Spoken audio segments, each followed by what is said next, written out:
Are public 24 India के लिए मैं रमाकांत पंत इस समय मौजूद हूं कुमाऊं के प्रवेश द्वार हल्द्वानी की धरती पर। सनातन धर्म की ध्वज पताका फहराने में देश के प्रसिद्ध कथावाचकों का, हमारे धर्म प्रेमियों का बड़ा ही अपूर्व अतुलनीय योगदान रहा है।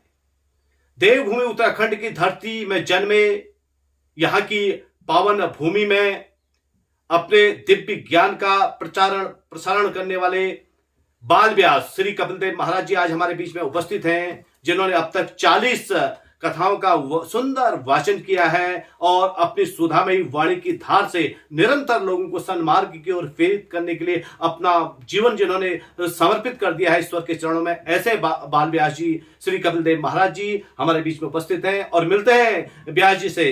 व्यास जी, आपका आर पब्लिक 24 इंडिया न्यूज में आपका बहुत बहुत स्वागत है और आपसे जानना चाहेंगे सीधे प्रश्न के तौर पर कि ईश्वर को प्राप्त करने के भागवत में क्या साधन बताए गए हैं? सबसे पहले तो मैं आर पब्लिक 24 इंडिया और हमारे आप श्रेष्ठ संपादक के रूप में अनेक आपने हमारे कुमाऊं के मठ और मंदिरों को जीवंत प्रारूप देकर करके दिव्य हस्तलिखित अनेक पुस्तकों का आपने जो है रचना किया, आपको मैं प्रणाम करता हूँ। प्रणाम व्यास जी, आपको भी आपका प्रश्न बहुत उत्तम है। देखिए, भगवान ने भव सागर से पार कैसे हो, इसको सुगम मार्ग देने के लिए भागवत की रचना व्यास जी महाराज ने करी। बद्रीनाथ के पवित्र सरस्वती नदी के तट पर व्यास गुफा है, वहीं पर बैठ करके व्यास जी ने ये रचना करी और भागवत में दिव्य है, नाम संकीर्तनम यस्या सर्व पाप प्रणाशनम। नाम संकीर्तन जिसके हृदय में आ जाए, क्योंकि देखिए आप वैसे भी आप देखिए तप है, पूजन है, पाठ है, यज्ञ है, जीव बृहत नहीं कर सकता है क्योंकि जीव के पास समय का भी अभाव है। लेकिन हमेशा 24 घंटे भगवान का नाम जीव आसानी से ले सकता है, लेकिन उस नाम को भी वह आसानी से नहीं ले पाता है। क्यों? क्योंकि नाम लेने से काम, क्रोध, मद, लोभ, मात्सर्य, अविद्या, इन सब चीजों का नाश होता है।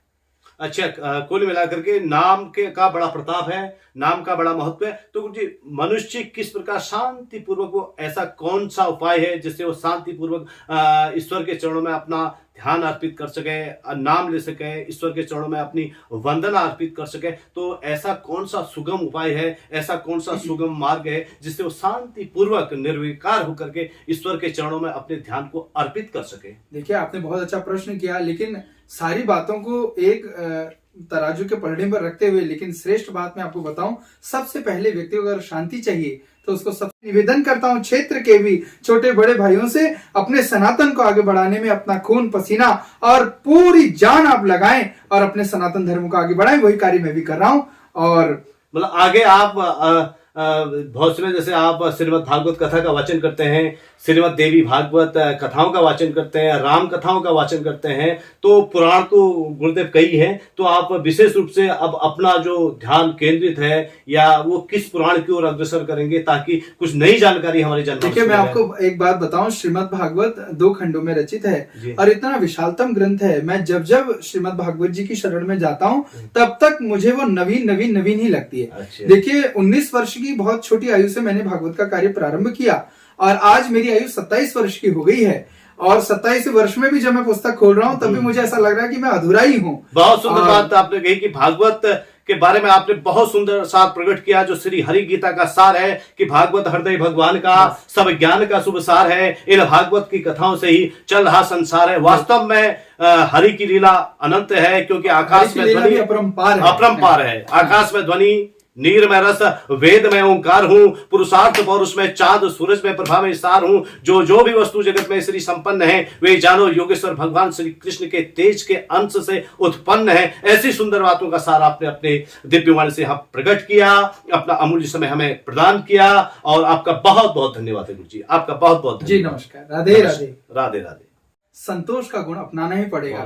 जब तक संतोष नहीं होगा तब तक शांति नहीं हो सकती। और भगवान को पाने की जहां तक बात है, वो तो हमारे ऋषियों ने शास्त्रों में बताया, यम, नियम, आसन, प्राणायाम, ध्यान, धारणा, समाधि और उसके बाद उत्कृष्ट रूप से भगवान की पराकाष्ठा रूपी भक्ति, वो बहुत बड़ी बात है। लेकिन सबसे पहले मैं निवेदन करना चाहता हूं, जो हमको मिला है वो जो हमको मिला है, भगवान ने दिया, उसका धन्यवाद करें, संतोष से अपने जीवन को जिए, उसी में सुख को पहले अनुभव करें और तब शांति जीव को मिलेगी और भगवान के धर्म पथ पर चलते रहें। निश्चित कभी ना कभी एक पल ऐसा आएगा कि जीव के ऊपर ऐसी गोविंद की कृपा हो जाएगी कि जीव बस प्रभु का ही हो जाएगा। बहुत सुंदर बात आपने कही गुरुदेव कि मनुष्य को शांति को संतोष को धारण करना होगा। संतोष को धारण करने के पश्चात शास्त्रों में कहा भी संतोषम परमम सुखम। वाह, बहुत सुंदर बात, क्योंकि संतोष हर सुख का मूल है और परम सुख का मूल है।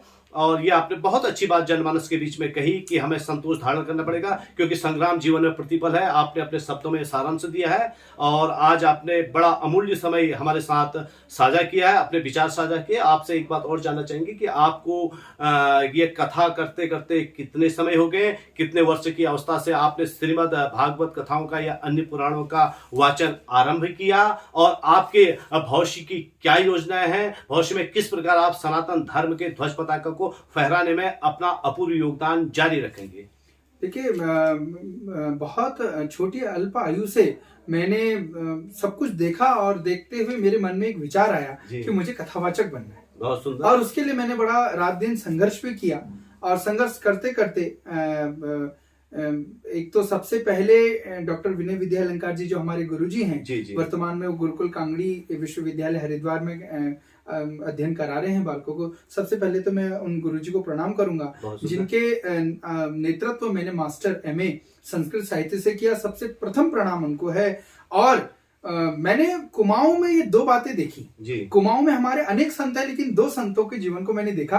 एक तो हमारे डोलाश्रम वाले तपस्वी बाबा कल्याणदास जी महाराज, और दूसरे हमारे रानीखेत में जो झूला मंदिर है, वहां पर हमारे मौनी महाराज जी हैं। मैंने देखा कि हमारे कुमाऊं अंचल में अंतर्राष्ट्रीय संत तो हुए, लेकिन अंतर्राष्ट्रीय कथावाचक मुझे कोई नहीं दिखे।